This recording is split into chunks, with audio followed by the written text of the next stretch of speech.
कामरान यूसुफ साहब, पाकिस्तान के अंदर सिफारती और ख़ासतौर पे दिफाई मामलात के हवाले से उनकी एक्सपर्टीज़ है। बहुत शुक्रिया आप दोनों का। जाज़िब, आपसे आगाज़ करते हैं। ये बड़ा ये तो पूरी दुनिया में एक, जिसे कहते हैं ना, इस इंटरेक्शन के ट्रेमर्स फैले हैं। कोई भी मुल्क, कोई भी इंतज़ामिया इससे लात ताल्लुक़ नहीं रह सकती है। क्या अब ये नया नॉर्मल यही है व्हाइट हाउस में कि पहले आए फिर मीडिया के, क्योंकि ये बातें तो कैमरे के पीछे होती हैं और फिर सामने आके आप फाइनली कुछ जिन बातों पे इत्तेफाक हो या ना हो अनाउंस करते हैं। ये बड़ा ही एक पेक्यूलियर इंटरेक्शन था। जी बहुत शुक्रिया मारिया आपका।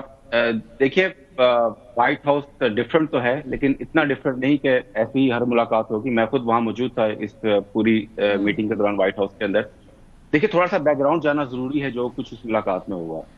थोड़ा सा आपको बस 1 मिनट लूंगा उसमें। आप देखिए कि जब सदर डोनाल्ड ट्रंप की इलेक्शन कैंपेन चल रही थी तो उन्होंने तो बड़े वाज़ेह अंदाज में कहा था कि बाइडेन जो कुछ भी इस वक्त यूक्रेन को दे रहा है, अरबों डॉलर्स कैश और अरबों डॉलर्स का असलहा, ये इस जंग में तेल फेंकने के मुतरादिफ है। वो चाहते थे कि बाइडेन इंतजामिया भी जो है बजाय इसके हथियार दे और उसके साथ जंग कराए यूक्रेन को, वो कोई मुज़ाकरात की कोशिश करे, अमन की कोशिश करे।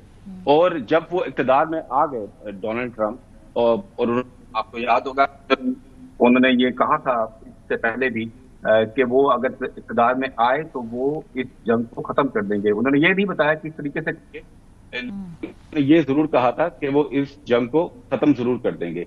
अब हुआ ये कि जब वो आए इक़्तिदार में तो फरवरी के जो इस महीने के शुरू के अंदर ही उन्होंने कहा कि अगर यूक्रेन चाहता है कि अमेरिका की उसको हमायत मिले तो उसको ये मादनियात के हवाले से, एक मिनरल्स के हवाले से एक मुआहदा करना होगा अमेरिका के साथ, क्योंकि वो अमेरिका के मिलिट्री टेक के लिए ये जो नायाब मादनियात है ये इंतहाई जरूरी है, जिसमें टाइटेनियम है और दीगर कुछ धातें ऐसी हैं जो अमेरिका के लिए जरूरी हैं। उस पर जवाब दिया ज़ेलेंस्की ने कि हमारी मादनियात बराए फरोख्त नहीं है।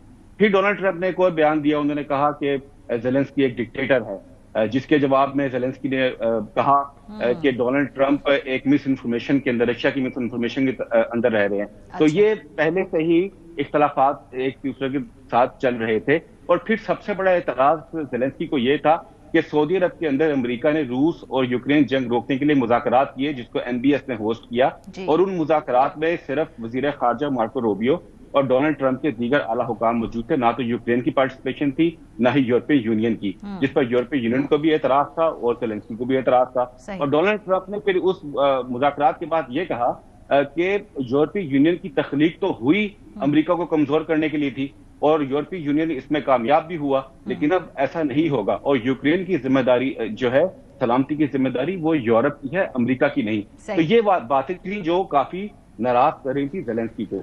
अब हुआ ये कि ज़ेलेंस्की जब व्हाइट हाउस पहुंचे तो व्हाइट हाउस पहुंचने से पहले उनकी कांग्रेस की बिल्डिंग के अंदर कुछ सेनेटर्स और कांग्रेसमैन से मुलाकात हुई, जिसमें 90% कांग्रेसमैन और सेनेटर्स जो थे वो डेमोक्रेट पार्टी से ताल्लुक रखते थे।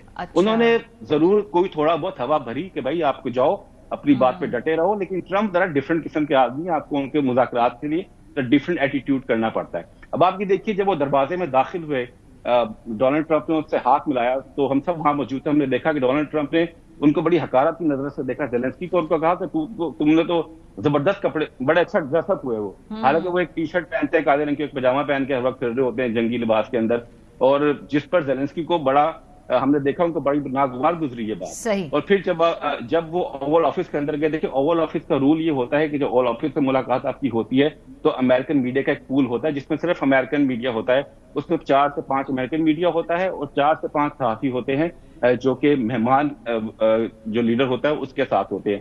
साथ कुछ काबीना के अरकान होते हैं, 3-4 तो कम जगह होती है, तो 10 के करीब वहां सहाफी होते हैं।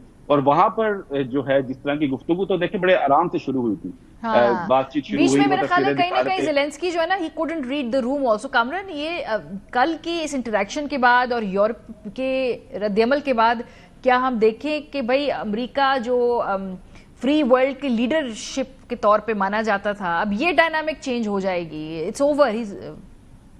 आई थिंक ऑलरेडी डायनामिक तो चेंज हो गई है, क्योंकि जो मौजूदा अमेरिकी सदर ट्रंप हैं उनका जो वर्ल्ड व्यू है वो टोटल डिफरेंट है।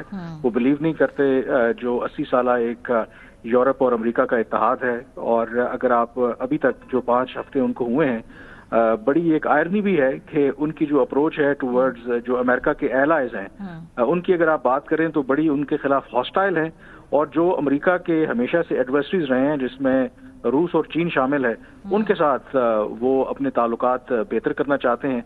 और वो बिल्कुल आई थिंक जो सबसे एक इम्पॉर्टेंट बात है कि क्योंकि हैं वो एक बिजनेसमैन, तो वो अमेरिका को और जो भी गवर्नेंस कर रहे हैं वो एक बिजनेस मॉडल जो अपना वो चलाते रहे हैं वो उसके तहत चला रहे हैं। सिर्फ और सिर्फ उनका पर्पस ये है कि जहां पर उनको मुनाफा नजर आ रहा है वो मुनाफे को सामने रखते हुए वो डील करना चाहते हैं बड़े बड़े मुल्कों के साथ। और उसके अलावा उनका जो एक अदरवाइज अमेरिका ने सेकेंड वर्ल्ड वॉर के बाद एक पूरा आप कह सकते हैं कि एक निज़ाम खड़ा किया था जिसको आपने बताया कि वो खुद अमेरिका लीड कर रहा था, तो वो उस चीज़ के ऊपर बिलीव नहीं करते। तो आई थिंक जो कल हमने देखा है वो एक झलक है कि कैसे अब अगले 4 साल जब ये सदर रहेंगे, और मुझे लगता है कि जब ये व्हाइट हाउस छोड़ेंगे आई थिंक दुनिया एक बड़ी मुख्तलिफ होगी और जो करंट एग्जिस्टिंग ग्लोबल ऑर्डर है उससे बिल्कुल मुख्तलिफ होगा। और इम्पोर्टेंटली जो सबसे जो अहम बात है आई थिंक वो जो पुराना ये जो एग्जिस्टिंग ग्लोबल ऑर्डर था, उसमें जो यूरोप है उसने हमेशा अपनी जो सिक्योरिटी और सलामती है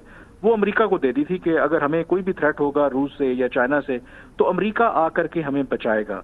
और ट्रंप के आने से पहले बिल्कुल ऐसा ही होता था। अब ट्रंप ने कह दिया है कि भाई ये हमारी जिम्मेदारी नहीं है, आपकी सिक्योरिटी और सलामती और यूक्रेन में जो कुछ हो रहा है ये हमने आपका ठेका नहीं लिया हुआ, आप खुद अपना डिफेंस स्पेंडिंग उसको इंक्रीज करो। आप इमेजिन करें कि 80 साल आपने जो काम किया ही नहीं था, अब यूरोप को वो काम करना पड़ रहा है। अब कल जो अहम एक समिट भी हो रहा है लंदन के अंदर, ब्रिटिश प्राइम मिनिस्टर उसको होस्ट कर रहे हैं और वहां पर यही वो डिस्कस करेंगे कि अगर वाकई ये ट्रंप कंप्लीट अपनी सपोर्ट विड्रॉ कर लेते हैं तो फिर हम अपने आप को कैसे बचाएं, अपने आप को कैसे सिक्योर करें, ये एक सबसे अहम सवाल है। ठीक है, बहुत शुक्रिया। हमारे साथ जाज़िब अली थे, कामरान यूसुफ थे। बड़ी दिलचस्प बात है कि अमरीकी सदर ने हल्फ उठाते सबसे पहले फ्रेंडली फायर शुरू कर दिए हैं। वो तमाम उनके एलाइज जो उनके साथ अमेरिका के साथ चलते रहे, सबसे पहले वो उन्हीं को आड़े हाथों ले रहे हैं। ये आने वाला जो व्हाइट हाउस है ये दुनिया में किस तरह के रिपल्स क्रिएट कर रहा है इस पर हम नजर रखेंगे।